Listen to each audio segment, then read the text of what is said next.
안녕하십니까. 세상을 바꾸는 10분. 오늘은 특별 편성편입니다.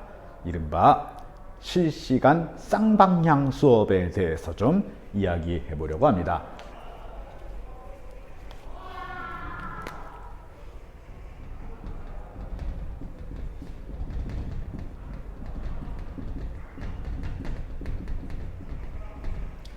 자, 제가 이렇게 실시간 쌍방향 수업이라고 썼습니다. 이 실시간이라고 하는 거는 현재 진행형으로 이루어지고 있다는 뜻이죠. 다시 말하면은 되돌릴 수 없다는 겁니다. 한번 실수한 건 그대로 지나가 버리는 거죠. 그리고 그 진행되는 과정을 그대로 생략할 수 없다는 겁니다. 예를 들면 방금 제가 여기 실시간 쌍방향 수업이라고 쓰는 시간 같은 그런 시간 말이죠.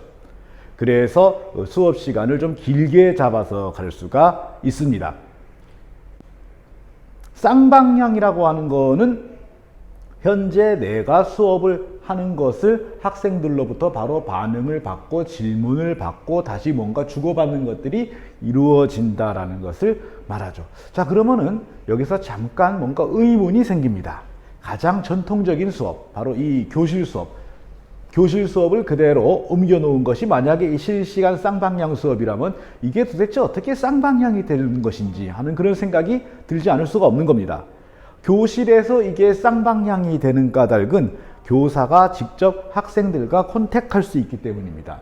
컨택할 수 있는데 문제는 학생들의 피드백이 오지 않을 경우에 컨택할 방법이 별로 없다는 것이죠. 그래서 실제로 교실 수업이 실시간 수업이긴 하지만 이게 과연 쌍방향 수업이었는지에 대해서는 저는 상당히 의문을 가지고 있습니다. 오히려 학생들은 대면 상태보다 비대면 상태일 때 더 쌍방향이 가능하기도 합니다. 다만 실시간은 아닌 거죠. 가령 제가 어떤 콘텐츠를 올렸고 학생들이 그거를 내려받아서 나름 공부를 한 다음에 거기에 댓글로 무엇이라고 질문을 했습니다. 만약 거기에 대해서 제가 뭐라고 대답을 해줬다면 이거는 분명히 제가 수업을 했고 그 다음에 다시 거기에 댓글로 반응이 나왔고 그리고 다시 거기에 대해서 내가 뭐라고 대답을 해줬기 때문에 쌍방향이 이루어진 것이죠. 즉 콘텐츠가 있고 여기에 학생이 이거를 받았고 다시 여기에 대해서 학생이 댓글을 썼고 여기에 대해서 다시 교사가 다시 댓글로 답을 했다면 이거는 분명히 이거는 쌍방향입니다. 자, 쌍방향. 자, 그런데 이게 실시간으로 이루어지는 경우입니다. 실시간으로 이루어지는데 몇 가지 방법이 있습니다. 하나는 유튜브 스트림입니다. 자, 유튜브 스트림. 자, 이 유튜브 스트림 같은 경우에는 제가 이거를 유튜브에서 실시간으로 하는 거죠. 그러면은 이거 학생들은 보면서 바로 댓글을 달 수가 있습니다. 문제는 제가 이걸 이런 식으로 진행을 하면서 그 댓글에 반응할 수가 없다는 겁니다. 따라서 여기에 댓글에 누군가가 반응을 해주려면 적어도 두 사람이 필요합니다. 즉 방송을 진행하는 사람 하나, 그 다음에 여기에 댓글에 반응하는 사람 하나. 이 두 사람이 필요한 거죠. 사실은 한 사람이 더 필요하죠. 카메라를 담당하는 사람. 이게 적어도 세 사람이 한 팀이 되어야 이 유튜브 스트림 수업이 실시간 쌍방향 수업으로 진행이 가능합니다. 그리고 당연히 이 세 사람은 모두 교사라 해야 되죠. 그래야 말하는 사람과 이 댓글에서 답해주는 사람이 충분히 협의된 같은 내용을 이야기할 수가 있을 테니까요. 하지만 이게 이런 식으로 진행되려면 어떻게 해야 될까요? 예컨대 중학교 같은 경우에 한 학년을 역사 선생님 두 분이 들어간다고 할 때 이 두 사람이 동시에 이 스트림 방송을 같이 해야 된다는 얘기입니다. 즉 이 얘기는 뭐냐면은 시간표가 통합이 되어 있어야 된다는 거죠. 즉 2학년 역사 이런 식으로 시간이 통합이 되어 있어서 그 시간에는 2학년 역사를 담당하는 선생님들이 다 동시에 달라붙어서 이 작업을 할 수 있어야 되는데 지금처럼 2학년 1반, 2학년 2반, 2학년 3반 이런 식으로 각각의 시간표가 운영된다면 각자 학급을 한 사람이 담당해야 되기 때문에 이런 식의 수업은 불가능합니다. 자, 그러면은 그 다음에 가능한 게 뭐냐면은 이른바 줌이라든지 혹은 웹엑스라든지 혹은 그 행아웃 미팅 같은 이른바 화상회의 플랫폼입니다. 화상회의. 자, 이 화상회의 플랫폼 같은 경우에는 또 뭐가 문제가 되냐면 실시간은 틀림없이 확보가 됩니다. 실시간은 틀림없이 확보가 되는데 쌍방향은 확보가 되기도 하고 안 되기도 합니다. 일단 이 화상회의 플랫폼에서 실시간이면서 동시에 쌍방향을 하려면은 지금 제가 저 멀리 세워 놓아 있는 기기, 디바이스, 지금은 이제 스마트폰이지만은 저 기기 앞에 제가 가 있어야 합니다. 만약에 기기로부터 제가 이렇게 멀리 떨어져 있으면은 저는 저 기기에 떠 있는 학생들의 얼굴을 볼 수가 없습니다. 만약에 학생들의 얼굴을 보면서 또 학생들의 얼굴을 보면서 거기에 바로바로 올라오는 댓글에 반응하면서 수업을 진행하려면 저는 저 기기에 바짝 다가가 앉아 있어야 되는 거죠. 그러니까 컴퓨터에 웹캠을 달고 그 앞에 앉아서 수업을 진행해야 되는 거기 때문에 이런 식의 수업은 불가능합니다. 어떤 형태로든 교실 수업을 그대로 갖다 옮기는 것은 불가능한 거죠. 자, 그리고 선택을 해야 되는 겁니다. 칠판과 교사의 액션이 살아있는 수업을 하면서 실시간으로 그걸 진행할 것인가, 아니면 다만 교사가 준비한 파워포인트 등의 콘텐츠와 교사 얼굴만 달랑 나오는 화면을 제공하면서 쌍방향을 할 것인가. 그 어느 것도 불완전하다는 것은 분명합니다. 더 큰 문제가 있습니다. 더 큰 문제는 뭐냐면은 제가 일부러 여기 칠판에서 이렇게 썼잖아요. 학생들의 대부분은 이러한 식으로 제공되는 온라인 수업 콘텐츠를 교육감이나 여러 높으신 분들이 보는 것 같은 거대한 모니터로 보지 않습니다. 제가 이제 조사를 해봤는데요. 학생들 한 40% 정도가 스마트폰으로 온라인 수업을 처리하고 있습니다. 자, 이제 이 칠판에 나와 있는 글자들이 스마트폰으로 어떻게 보이는지 한번 생각해 보시기 바랍니다.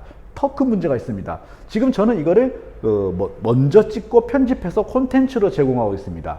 그 과정에서 화면의 열화, 그러니까 화면이 나빠지는 현상은 많이 줄어들게 되죠. 설사 나빠지게 보이더라도 나중에 좀 더 좋은 기기를 통해서 보면은 다시 원래 화면을 볼 수가 있습니다. 그러나 실시간인 경우에는 그렇지가 않습니다. 이 실시간 화상회의 프로그램은요, 이 가장 중요한 게 실시간입니다. 쌍방향이 아니라. 그렇기 때문에 쌍방향이 얼마나 잘 되냐 보다는 이 실시간이 어떻게 끊어지지 않고 이어지느냐를 중요시하게 됩니다. 그런데 만약에 여기에 접속해 있는 학생들 중에 성능이 많이 떨어지는 기기를 가지고 있는 학생이 있다고 칩시다. 그런 경우에는 그 학생 기기에 맞춰서 화면이 송출될 수밖에 없습니다. 그래야 끊어지지 않으니까요. 즉 다시 말하면은 화면의 질이 전반적으로 떨어질 수밖에 없다는 겁니다. 스마트폰 정도 사이즈에 다시 안 그래도 원래보다 화면의 질이 떨어질 텐데 다시 성능에 맞춰서 더 떨어지는 화면을 봐야 하는 학생들은 대체 이게 과연 실시간이라고 하는 것에 의미가 있을지 저는 상당히 의문스럽습니다. 그럴 바에는 차라리 이미 제작된 화상을 나중에 좀 더 여건이 좋고 조용할 때 따로 보고 나서 댓글로 소통하는 게 진정한 쌍방향이 아닐까요? 어떤 수업이든 정답은 없습니다. 저는 교육감님이나 교육부 장관께 이렇게 건의하고 싶습니다. 어떤 특정한 유형의 수업이 이게 좋은 거다, 이게 정말 이렇게 해야 이걸 우리가 지향할 거다, 이런 식으로 이야기하는 사람이 있다면요, 그 사람은 반드시 사기꾼이라고요. 어떤 상황에서 어떤 종류의 수업이 가장 좋은 수업인지를 아는 사람은 누구냐면은 그 학생들을 만나는 교사일 수밖에 없습니다.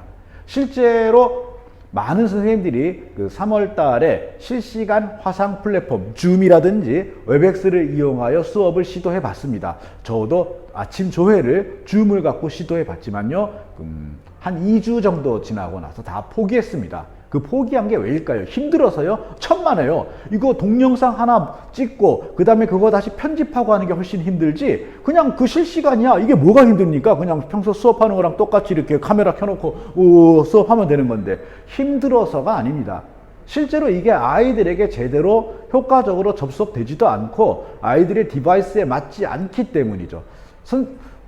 교육감님이나 높으신 분들 한번 자그마한 스마트폰이나 태블릿을 가지고 이거 가지고 하루에 6시간씩 동영상 보면서 중간에 쉬는 시간 없이 실시간으로 한번 어떤 일을 한다고 생각해 보십시오.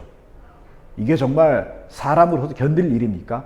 차라리 하루를 넓게 잡고 내가 편한 시간에 몇 개 몰아보기도 하고 또 좀 여러 시간 쉬기도 하고 이래가면서 하는 쪽이 학생들에게 더 낫지 않을까요?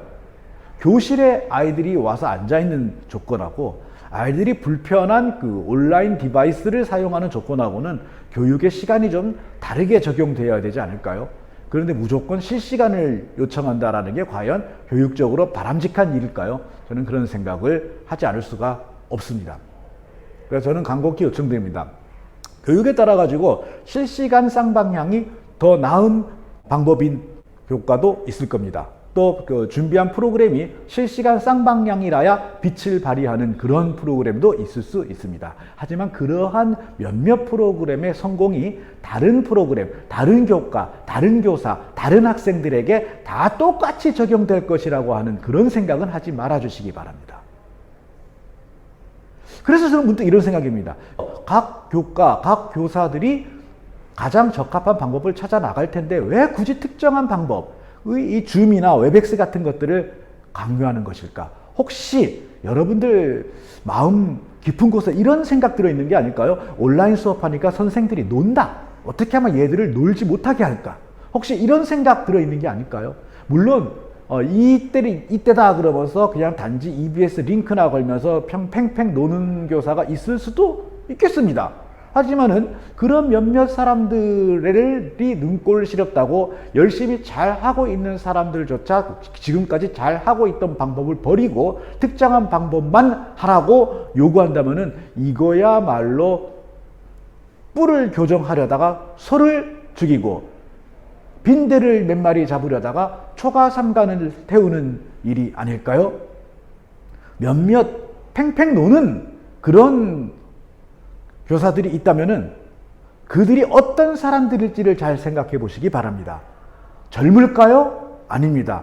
학교에서 위계서열상 위에 있을까요? 아래에 있을까요? 아마도 위에 있을 겁니다. 교장 교감하고 친할까요? 안 친할까요? 친할 겁니다. 교육청에 아는 사람이 많을까요? 적을 거예요. 많을 겁니다. 다시 말하면은 이것은 학교가 민주화되어 있지 않기 때문에 일어나는 일입니다. 민주화되어 있지 않기 때문에 그 중에 권력이 있는 몇몇 소수가 권력이 없는 젊고 열심히 하는 사람들에게 편승해서 가는 게 아닐까요? 그래서 저는 몇몇 노는 사람들이 만약에 정 눈꼴 시렸다면은 이것은 학교의 민주화를 통해서 그래서 젊고 유능한 선생님들이 학교에서 오히려 목소리를 내고 힘을 가질 수 있게 함으로써 해결할 일이지 특정한 몇몇 교육 방법을 이거다라고 지정해가지고 전부 이걸로 하라라고 요구해서 될 일은 아니라고 생각합니다. 더구나 진보 교육감 아닙니까? 민주 진보 교육감 아닙니까? 다시 한번 생각해 주시기 바랍니다. 고맙습니다.